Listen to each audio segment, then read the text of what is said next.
Welcome to the Slop Temple. We pray this video helps. You start by powering down and isolating the refrigerator, safety first. Once unplugged, recover refrigerant using the recovery kit so you comply with regulations, and label electrical connectors and tubing. This prevents mistakes later. Make sure you've drained the oil and noted oil type. That matters for compressor compatibility. Now remove the back service panel and test continuity on start relay and overload with a multimeter, because if those parts fail, you may not need a full compressor swap. Once done with recovery and isolation, you'll remove the old compressor, turn off power and unscrew the mounting bolts, then unclip the relay and thermal overload.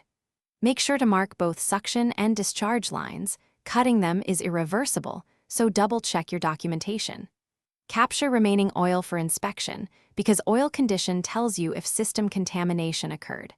After unbolting, lift the compressor free. Make sure you have proper support, because compressors are heavy and awkward to maneuver. You'll fit the new compressor, aligning mounts and tightening to specified torque to prevent vibration. Next, reconnect wiring exactly as photographed. Incorrect wiring can burn the motor. Then braze or flare the lines, making sure joints are clean. Contamination ruins the system, so evacuate to around 500 microns and perform a bubble-free leak test. Once charged with the correct refrigerant weight, power the unit and monitor current draw and temperatures. If current is high or temperatures don't drop, recheck piping and suspect restriction or electrical issues. Thanks for watching.